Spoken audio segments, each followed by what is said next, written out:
नमस्कार, मैं हूं पुष्पेंद्र चौधरी और आप देख रहे हैं इंडिया वॉइस। छत्तीसगढ़ कौशल्या भूमि में आपका स्वागत है। बुलेटिन की शुरुआत करेंगे बड़ी खबर के साथ। केंद्रीय गृह मंत्री अमित शाह 3 दिवसीय छत्तीसगढ़ दौरे पर हैं। शाह 14, 15 और 16 दिसंबर को छत्तीसगढ़ दौरे पर रहेंगे। इस दौरान वो आज रायपुर पहुंचेंगे, यहां पर रात में आराम करेंगे। फिर अगले दिन 15 दिसंबर को जगदलपुर में होने वाले संभाग स्तरीय बस्तर ओलंपिक के समापन समारोह में शिरकत करेंगे। दूसरे दिन 16 दिसंबर को सुबह में नक्सली हमले में वीरगति को प्राप्त 2 जवानों के परिवारों से मुलाकात भी करेंगे।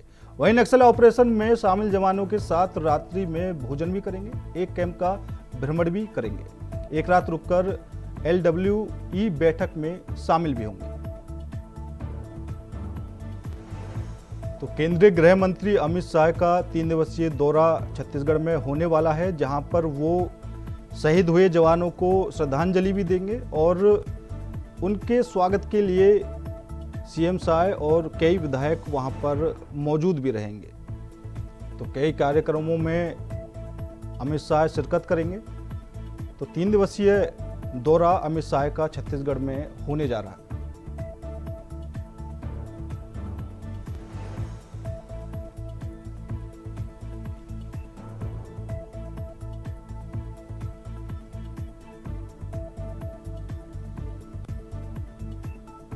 और इसी खबर पर ज्यादा जानकारी के लिए हमारी सहयोगी सुचित्रा गुप्ता जुड़ चुकी है। सुचित्रा, गृह मंत्री अमित शाह का 3 दिवसीय दौरा होने वाला है, क्या कुछ ताजा अपडेट है? पुष्पेंद्र, आपको सबसे पहले बता दें कि आज गृह मंत्री अमित शाह रायपुर पहुंचेंगे और यहीं पर आज रात में विश्राम भी करेंगे। आपको बता दें कि वो यहां से डायरेक्ट बस्तर जाएंगे और बस्तर में ओलंपिक कार्यक्रम में शामिल होंगे। साथ ही आपको सबसे बड़ी तरीके से केंद्र सरकार नक्सलियों के खिलाफ लगातार कार्रवाई कर रही है, उसे लेकर भी अमित शाह नक्सलियों के साथ मुलाकात करेंगे, उनसे बात करेंगे। आपको बता दें कि यहाँ पर केंद्रीय गृह मंत्री अमित शाह का नक्सलियों के प्रति शांति दूत बनकर जाना एक बड़ा संदेश देता हुआ सामने आने वाला है। आपको ये भी बता दें कि दौरान जितने भी जवान शहीद हुए हैं उनसे भी उनके परिवार वालों से भी हो सके तो गृह मंत्री मुलाकात करेंगे। साथ ही जवानों को श्रद्धांजलि देते हुए गृह मंत्री नजर आएंगे। सुचित्रा, आज गृह मंत्री अमित शाह रायपुर पहुंचेंगे, तो रायपुर पहुंचने के बाद उनका रात का कार्यक्रम क्या कुछ होने वाला है? देखिए, में कुछ जानकारी नहीं सामने आ पाई है, लेकिन इतना बताया गया है कि आज गृह मंत्री अमित शाह रायपुर में विश्राम करेंगे और कल से उनका बराबर कार्यक्रम शुरू कर दिया जाएगा। आपको बता दें कि इस प्रवास के दौरान वह राज्य में की समीक्षा भी करने वाले हैं। साथ ही साथ आसपास के स्थानीय लोगों से, यानी कि नक्सल इलाके के जो स्थानीय वहां के आसपास के लोग हैं, उनसे वो बातचीत करेंगे।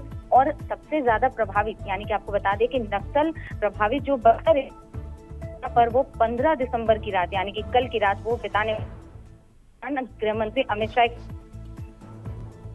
की जिस तरीके से वो नक्सलियों पर केंद्र सरकार लगातार कार्रवाई कर रही है और इस बीच अमित शाह का दौरा और अमित शाह का नक्सली इलाके में रात बिताना एक बड़ा संदेश देता हुआ नजर आएगा। जी पुष्पेंद्र। बिल्कुल सुचित्रा, क्योंकि कई बार गृह मंत्री अमित शाह छत्तीसगढ़ में कह चुके हैं कि नक्सलवाद को जड़ से खत्म कर दिया जाएगा, लेकिन अब कई तरह की खबरें भी निकलकर सामने आ रही हैं। कुछ नक्सली ऐसे हैं जो आत्मसमर्पण भी कर रहे हैं और शांति के लिए जो अमित शाह की तरफ से अपील की जा रही है उसको लेकर अब जो नक्सल प्रभावित क्षेत्र हैं वहां से क्या कुछ रणनीति नक्सलियों को लेकर बनती हुई दिखाई दे रही है?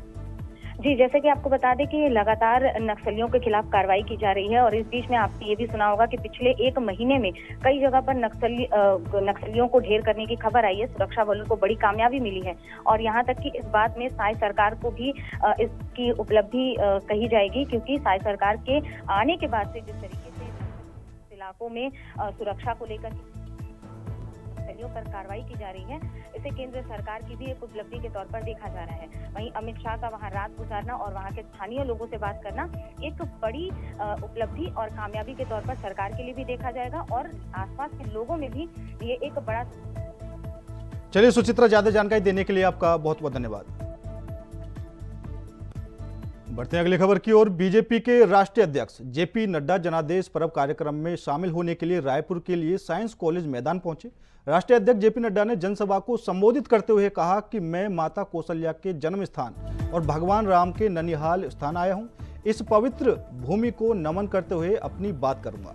संसद हमले का जिक्र करते हुए उन्होंने कहा कि आज से 23 साल पहले 13 दिसंबर को भारत के संसद पर आतंकवादियों ने हमला किया था। उस पूरे मामले को लेकर उन्होंने दुख व्यक्त किया है और दुर्भाग्यपूर्ण हमले में कुछ लोगों की शहादत हुई। आज उनको हम नमन करते हैं। 13 दिसंबर को शायद सरकार भी बनी और आज हम सरकार की उपलब्धियों को लेकर आपके बीच हैं। हम सत्ता का उपयोग करके जनता की सेवा करते हैं। कांग्रेस पार्टी सत्ता का उपभोग करती है। यही अंतर दोनों पार्टियों में है। सुनने में आया कि कांग्रेस पार्टी वाले बरगला रहे हैं कि यह महतारी वंदन योजना अब नहीं चलेगी, अब नहीं चलेगी। मैं उनको यह जवाब देना चाहता हूं कि महतारी वंदन योजना तो चलती रहेगी, लेकिन कांग्रेस की खोटा सिक्का नहीं चलेगा, ये बात पक्की है। कांग्रेस का खोटा सिक्का नहीं चलेगा। क्या कहते थे कि महतारी वंदन योजना बंद हो जाएगी। महतारी योजना बंद नहीं होगी, कांग्रेस का भविष्य बंद हो जाएगा, ये बात पक्का है। इसको हमको तय कर लेना चाहिए। श्री रमेश बैस जी, हमार सरकार के सभी मंत्रीगण, विधायकगण, पार्टी के सभी पदाधिकारीगण, उपस्थित अधिकारीगण, कर्मचारीगण, मंच में विराजमान सबो हमार महानुभावगण, और आज के ये जनादेश पर्व में पूरे प्रदेश जरसू से लेकर दंतेवाड़ा तक सभी हमार देवतुल्य कार्यकर्ता भाई बहनी मन, देवतुल्य सज्जन वृंद, मातृशक्ति हमार माता बहनी मन, युवा साथी मन, हमार मीडिया जगत के साथी भाई मन, आज हमार छत्तीसगढ़ के लिए परम सौभाग्य की बात है कि आज जब हमार सरकार के 1 साल पूरा होते और एला हमन जनादेश पर्व के रूप में मनाए के लिए यहाँ एकत्र हुए हैं। और ऐसे समय छत्तीसगढ़ के जनता ला धन्यवाद देहबर, हमन ला उद्बोधन देहबर हमार दुनिया के सबसे बड़े राजनीतिक पार्टी के राष्ट्रीय अध्यक्ष श्री जेपी नड्डा जी उपस्थित हुए हैं। मैं आप सबसे चाहूं कि भारी करतल ध्वनि से अमन के स्वागत करा, और आप सबके भी आज के अवसर में मोर तरफ से हृदय से स्वागत है, अभिनंदन है। मोला आज याद आते कि साइंस ग्राउंड के यह मैदान है जुलाई 2023 में जब हमारे देश के यशस्वी प्रधानमंत्री यहाँ पधारे रहीन और भारी बारिश होत रही, लेकिन ओकर बावजूद भी पूरे प्रदेश से जनता के जन सैलाब यहाँ उमड़े रही, और वही दिन ये प्रमाणित हो गए रही कि अब ये छत्तीसगढ़ कर जो निकम्मी कांग्रेस के सरकार है, एला यहाँ के जनता उकाड़ फेंकी और इतिहास रची। आज ऐसे पूरे प्रदेश के जनता जनार्दन के मैं बहुत बहुत आभारी हूं, उमला मैं धन्यवाद ज्ञापित करत हूं।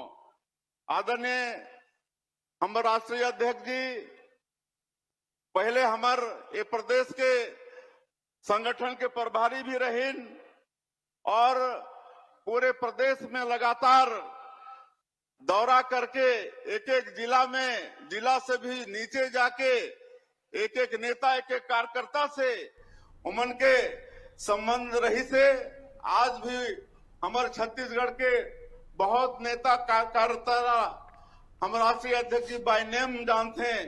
ऐसे नवा रायपुर में बीजेपी विधायक दल की अहम बैठक आयोजित की गई। बैठक में आगामी सत्र के दौरान विपक्ष के सवालों का प्रभावी ढंग से जवाब देने की रणनीति बनाई गई। विधायक दल की बैठक को लेकर विधायक धर्मजीत सिंह ने कहा कि विपक्ष के सवालों का हम मुंह तोड़ जवाब देंगे। वहीं बीजेपी वरिष्ठ विधायक अजय चंद्राकर ने बैठक को लेकर उत्साह व्यक्त करते हुए कहा कि माहौल हर्ष और उल्लास से भरा हुआ है। उन्होंने बताया कि इस मौके पर भाजपा सरकार के 1 साल पूरे होने पर केक काटा गया। विपक्ष के सवालों पर प्रतिक्रिया देते हुए उन्होंने कहा कि विपक्ष भी बहुत से कारनामे किए हैं, हम जवाब देने के लिए बैठे हैं। बता दें कि छत्तीसगढ़ विधानसभा शीतकालीन सत्र की शुरुआत 16 दिसंबर से होगी और यह सत्र 20 दिसंबर तक चलेगा।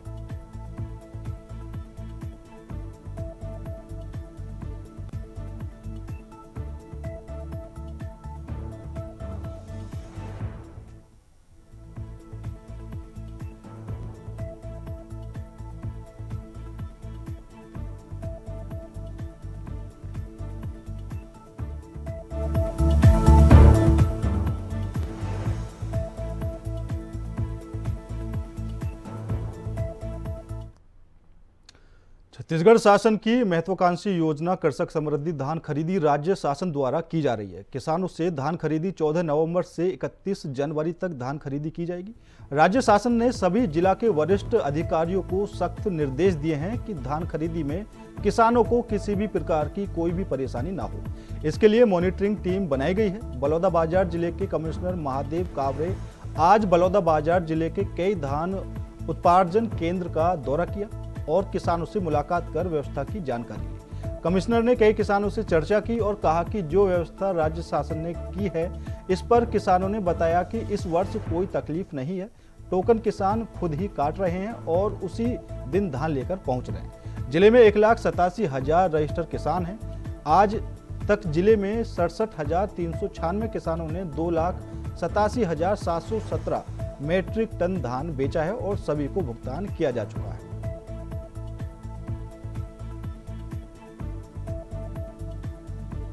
तो बलौदाबाजार में कमिश्नर खुद धान खरीदी केंद्र पहुंचे हैं, जहां पर उन्होंने किसानों से बात की और समस्याओं को लेकर भी किसानों से चर्चा की है। तो उन्होंने बताया कि यहां पर इस साल फिलहाल कोई भी किसी तरह की तकलीफ नहीं है। किसानों की तरफ से बात में कहा गया है। कमिश्नर से बातचीत के दौरान ये सारी बातें निकलकर सामने आई हैं और कमिश्नर खुद धान निरीक्षण केंद्र का निरीक्षण करने के लिए पहुंचे हैं। उन्होंने वहां पर जाकर जायजा लिया कि किसानों की फसल किस तरह बेची जा रही है या फिर किसी तरह की कोई परेशानी किसानों को नहीं हो रही।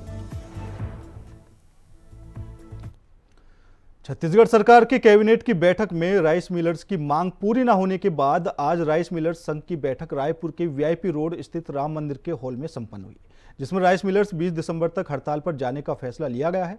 वहीं 20 दिसंबर तक हड़ताल समितियों से धान नहीं उठावा, बारदाना नहीं देने का फैसला किया गया है।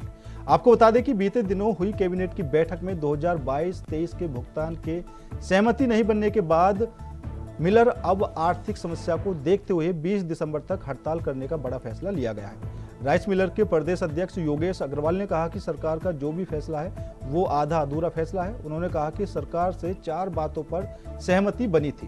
प्रोत्साहन राशि 80 रुपये देने की बात थी, साथ ही साथ ट्रांसपोर्टिंग करते उसका एक्चुअल भाड़ा मिलना चाहिए। बात नहीं है, हम लोग असहयोग आंदोलन की बात है और सरकार का जो फैसला है वो आधा अधूरा फैसला है। हमारी 4 बातों पे सहमति बनी थी कि जो हमारा 120 से 60 रुपया प्रोत्साहन राशि की गई थी उसको शासन ने कहा कि हम 80 रुपया आपका कर देते। उस पर हमारे मुख्यमंत्री जी, खाद्य मंत्री जी और स्वास्थ्य मंत्री जी और सबके साथ सहमति बनी थी। साथ साथ जो हम जितना ट्रांसपोर्टिंग करते हैं उसका हमको एक्चुअल भाड़ा मिलना चाहिए। अगर हम 100 किलोमीटर करते हैं, हम 50 किलोमीटर करते हैं, 20 किलोमीटर करते हैं, उसका हमको एक्चुअल भाड़ा मिलना चाहिए। ये कहते हैं कि आप कितना भी किलोमीटर करो हम आपको सिर्फ 14 रुपया देंगे, जबकि पूर्व के वर्षों में पिछले साल तक हमको मिलता रहा है। इस साल ऐसा क्या होगा कि वो भाड़ा देने को तैयार नहीं है। जो हमारा भुगतान है सन 22-23 का, वो भुगतान देने को तैयार नहीं है। वो कहते हैं कि हम 23-24 का भुगतान आपको देंगे। मतलब पिछला भुगतान आप देना नहीं चाह रहे हैं, अगला भुगतान आप देने को तैयार हैं। और अगला भुगतान भी क्योंकि उनको पता है कि 6 महीना भुगतान हो नहीं सकता, क्योंकि अभी हमारा चावल ही जमा नहीं हुआ है। चावल जमा होने में अभी हमारे को 10 लाख टन चावल जमा करना है और वो उम्मीद नहीं कि जमा होगा, क्योंकि एफसीआई के पास में जगह ही नहीं है, तो वो भुगतान भी रुक जाएगा। और उसके साथ साथ जो पेनल्टी क्लॉजेस हैं, उसका बिल मॉड्यूल है, वो भी अभी तक नहीं आया। उसको हमको सुधरवाते 6 महीना लग जाएगा, 6 से 8 महीना लग जाएगा। तो सरकार को पता है कि 6-8 महीना इनको पैसा देना है, नहीं तो 24 का पास कर दो। जो पैसा देना है, जिसका हिसाब हो चुका है, वो पैसा वो देने को तैयार नहीं। हमारे यहाँ छोटे छोटे राइस मिलर हैं, 80% मिलर बहुत छोटे हैं। उनको पैसा नहीं मिलेगा तो बैंक गारंटी नहीं बना पाएंगे। वो व्यवसाय करना चाहते हैं, लेकिन बैंक गारंटी बनाने का पैसा नहीं है। कितना बैंक से उधार लेंगे, कितना बाजार से वो उधार लेंगे, कोई उधारी भी नहीं दे रहा है। तो ये एक्चुअल समस्या, इसलिए मिलर मिलिंग करने को तैयार नहीं है। इसलिए सबने आज यहाँ आए थे, पूरे 33 जिलों के प्रतिनिधि आए थे, लगभग 2500 मिलर के प्रतिनिधि यहाँ उपस्थित थे। सबने ये एकमतन कहा कि जब तक हमको पैसा नहीं मिलता, एक्चुअल भाड़ा नहीं मिलता, हम मीलिंग नहीं कर पाएंगे और हम सरकार को धन्यवाद देते हैं कि उन्होंने 80 रुपये हमारा किया। खबर दुर्ग से है, जहां खोज में पुलिस ने अवैध बांग्लादेशी रोहिंग्या मुसलमानों को लेकर एक बड़ा सर्च ऑपरेशन लॉन्च किया। जिले के 15 से ज्यादा टीआई की टीम 1 दर्जन से ज्यादा गाड़ियों में सवार होकर हथखोज पहुंची, जहां लगभग 200 घरों की तलाशी ली गई। इस दौरान पुलिस ने 21 संदिग्ध लोगों की पहचान की है। इन संदिग्ध लोगों को पुलिस हिरासत में लेकर पूछताछ की जा रही है। एडिशनल एसपी सुखनंदन राठौड़ ने बताया कि बस्ती में सुबह से सर्च ऑपरेशन चलाया गया, जिसमें जिन लोगों के पास दस्तावेज नहीं हैं उन्हें हिरासत में लिया गया है और उनसे पूछताछ की जा रही है। कार्रवाई पूरी होने और दस्तावेज प्रस्तुत नहीं करने पर उन पर विधिवत कार्रवाई की जाएगी। बता दें कि कांग्रेस शासनकाल में यह बस्ती तेजी से बस गई और अचानक ही यहां 200 से ज्यादा परिवार पहुंच गए। इनमें से कई का नाम निगम की मतदाता सूची में भी शामिल हो चुका है। यहाँ अधिकांश घर अल्पसंख्यकों के हैं। अब यह लोग बांग्लादेशी रोहिंग्या हैं या भारत के ही हैं, पुलिस इसकी जांच में लगी है। एक रूटीन जांच है जिसमें ओल्ड भिलाई थाना क्षेत्र के हथखोज एरिया में जो ट्रांसपोर्ट नगर बसा हुआ है वहाँ कंपनियों में काम करने वाले लोग रहते हैं, बाहर के लोग रहते हैं। ऐसी सूचना पर वहाँ संदिग्धों की चेकिंग की गई और ऐसे लोग जो प्रॉपर जिनका पता नहीं बता पाए, आधार कार्ड में जो मिसिंग है, उन लोगों को गिरफ्तार जांच के लिए भिलाई ओल्ड भिलाई थाने लाया गया है और उन मुसलमानों को लेकर पुलिस का सर्च ऑपरेशन देखने को मिला है, जहां पर काफ़ी लोगों को हिरासत में लेकर उनसे पूछताछ की जा रही है। तो ट्रांसपोर्ट नगर में पुलिस ने दबिश देकर रोहिंग्या को अपने हिरासत में लिया है और उनसे पूछताछ की जा रही है। तो कई लोगों के जो नगर निगम की मतदाता सूची में भी नाम शामिल मिले हैं। अभी सबसे बड़ा सवाल यही उठता है कि क्या ये लोग बांग्लादेश से आए हुए रोहिंग्या मुसलमान हैं या फिर भारत के ही रहने वाले हैं। इसको लेकर पुलिस पूरे मामले की जांच में जुटी हुई है। तो पुलिस की हिरासत में 21 संदिग्ध लोग हैं जिनका अभी कुछ पता नहीं चल पाया है, जिसकी जांच नहीं हो पाई है कि वो कहाँ के रहने वाले हैं, और उसको लेकर कई तरह के आरोप भी फिलहाल लगते हुए नजर आ रहे हैं। तो पुलिस की हिरासत में 21 संदिग्ध लोगों को रखा गया है और उनसे पूछताछ जारी है। और इसी खबर पर ज्यादा जानकारी के लिए हमारे संवाददाता श्रीकांत दास जुड़ चुके हैं। श्रीकांत, क्या कुछ पूरा मामला है? बांग्लादेशी रोहिंग्या को लेकर पुलिस की बड़ी कार्रवाई देखने को मिली है। उसमें दर्शकों को बताना चाहेंगे कि कुछ दिन पहले ही विजय शर्मा ध्रुव प्रवास में आए थे और उन्होंने बताया कि कोंडा गांव में लगभग 60 से ज्यादा लोगों को हिरासत में लिया गया और पूरे छत्तीसगढ़ में एक अभियान चलाया जाएगा जिसमें जो बाहर के जो देश से आके बसे हुए हैं उनका जांच पड़ताल की जाएगी। उसी तत्वाधान में अचानक से कल सवेरे पूरी एडिशनल एसपी के नेतृत्व में पूरी लगभग 15 टीआई और लगभग दर्जनों गाड़ियों में वहाँ पे भारी पुलिस बल पहुंची और वहाँ पे जो इंडस्ट्रियल एरिया हथखोज जो भिलाई का, वहाँ पे जो सरकारी जमीन थी वहाँ पे 5 साल में जिस तरीके से बस्ती बाढ़ आ गई थी, तरह से कहना चाहिए, बहुत ज्यादा तरीके से लोग रहने लगे थे। वहाँ पे जाकर के पुलिस विभाग 200 से ज्यादा घरों में वहाँ पे जांच पड़ताल करती है और जब जांच पड़ताल करती है तो सबसे आश्चर्य वाली बात वहाँ पे आती थी, कई लोग हैं जिनके नाम निगम के वोटर लिस्ट में है, कई लोगों के बाकायदा आधार कार्ड बन चुके हैं। मतलब एक तरह से उससे पहले के दस्तावेज जब पुलिस उनसे खंगालती तो उससे पहले के दस्तावेज नहीं दे पाती, जिस बिना पे जो पुलिस विभाग है उनको पूछताछ के लिए 21 लोगों की हिरासत में लेती है। उससे भी यहाँ पे बताना चाहूंगी लगभग 5 साल 6 साल में ही वो लगभग 200 घर बस जाना अचानक से एक कहीं ना कहीं बहुत संदिग्ध तरीके से व्यक्ति को देखा जा शिकायतें उससे मिल रही थी कि उनकी जांच की जाए और जिसके गृह मंत्री के ग्रीन सिग्नल के बाद अचानक से पूरी पुलिस टीम वहाँ पे भारी पुलिस टीम जाती है। सब तरफ से हर घर के लोगों की पहचान की जाती है कि आप कहाँ से आए हैं, क्या है। तो उसमें देखते हैं कि कई लोग ऐसे लोग पाए जाते हैं कि सारी चीज दस्तावेज मिल भी रहे हैं पर उससे पहले 5-6 साल पहले के जो दस्तावेज नहीं प्रस्तुत कर पा रहे हैं। तो वहाँ पे पुलिस उनको हिरासत में ले लेती है और बाकायदा उनको ले जाकर थाने में सारी चीज जांच अभी भी जारी है। बिल्कुल श्रीकांत, यहाँ पर सबसे बड़ा सवाल यही खड़ा होता है कि बीजेपी लगातार कांग्रेस पर हमलावर होती रही है कि वो बांग्लादेशी रोहिंग्या को बसाने का काम करती है और अभी आपने भी बताया कि ये जो बस्ती बसाई गई ये कांग्रेस के कार्यकाल में बसाई गई और अचानक से 200 परिवार यहाँ पर आ धमके। देखिए छापेमारी की जांच पड़ताल की है, ऐसे कई बस्ती दुर्ग भिलाई शहर में और आसपास के एरिया में जहाँ पे अचानक से बस्ती बाढ़ आ गई है, लोग अचानक से आने लगे, जहाँ पे अल्पसंख्यकों की काफी ज्यादा तादाद है। तो और 5 साल लगभग पिछला जो सरकार देखिए तो कांग्रेस की भूपेश बघेल की सरकार थी, उसमें वहां पे बकायदा उनको रोड मिल गया, वहां पे बिजली सप्लाई पहुंच गई। तो जांच के विषय वहां पे भी हो रहे कि उनकी आधार कार्ड कैसे बन गए, बिजली कैसे लग गई वहां पे, और वोटर लिस्ट में कैसे नाम आ गए। तो पुलिस हर एंगल से जांच कर रही है कि किनके कहने पे इनका मतलब आधार कार्ड और वोटर लिस्ट बन गया और बिजली कनेक्शन मिल गए। तो ये भारी चिंता का विषय है कि अचानक से लोग आते हैं और बस में लग जाते हैं, क्योंकि भिलाई एक औद्योगिक क्षेत्र भी है, यहाँ भिलाई स्टील प्लांट है जो सेल का है, और एक तरफ इंडस्ट्री एरिया लगभग 2500 किलोमीटर के आसपास इंडस्ट्री है। चलिए श्रीकांत, ज्यादा जानकारी देने के लिए आपका बहुत बहुत धन्यवाद। तो बढ़ते हैं अगली खबर की ओर। छत्तीसगढ़ में लगातार स्वास्थ्य सुविधाओं का विस्तार हो रहा है। ड्रोन के जरिए दवा और ब्लड सैंपल भेजने की योजना बनाई गई है। केंद्र सरकार की महत्वाकांक्षी योजना स्वास्थ्य सुविधाओं में ड्रोन तकनीक का उपयोग के तहत आज ड्रोन के माध्यम से दवा और ब्लड सैंपल रायगढ़ से 35 किलोमीटर की दूरी पर स्थित सामुदायिक स्वास्थ्य केंद्र तमनार भेजा गया। महज 15 मिनट में सफलतापूर्वक परीक्षण कर रिपोर्ट भेज दी गई।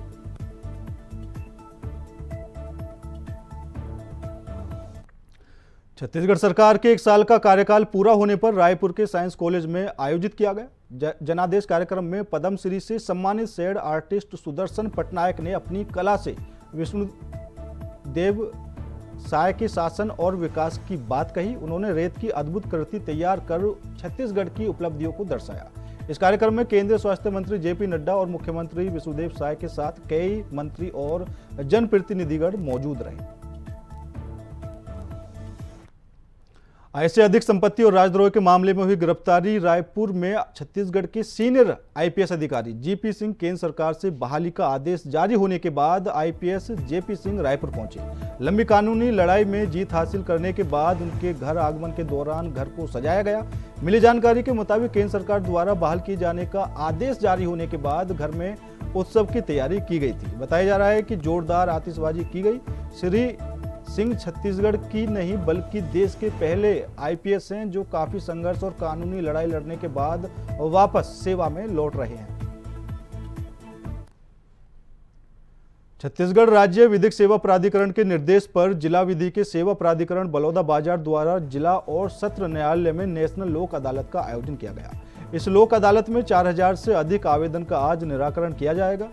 नेशनल लोक अदालत में वकील की आवश्यकता नहीं होती, सीधे पीड़ित पक्ष को न्यायालय में जाकर न्याय मिलता है और समझौता किया जाता है। नेशनल लोक अदालत में हुए निर्णय को अगली कोई भी अदालत को अपील नहीं किया जा सकता। इस नेशनल लोक अदालत में चेक बाउंस, अधिक विद्युत बिल, आपसी झगड़ा, परिवारवाद, नगरपालिका के बिल, बैंक फाइनेंस के अधिक ब्याज जैसे प्रकरणों का निराकरण तत्काल किया जाता है। बड़ी संख्या में पीड़ित पक्ष आज इस नेशनल लोक अदालत का लाभ उठा रहे हैं। और पूरी उम्मीद लग रही है कि हम लोग वो उसको प्राप्त कर सकेंगे। ये अंतिम आंकड़े हमारे लोक अदालत समाप्ति के समय में ही पता चल।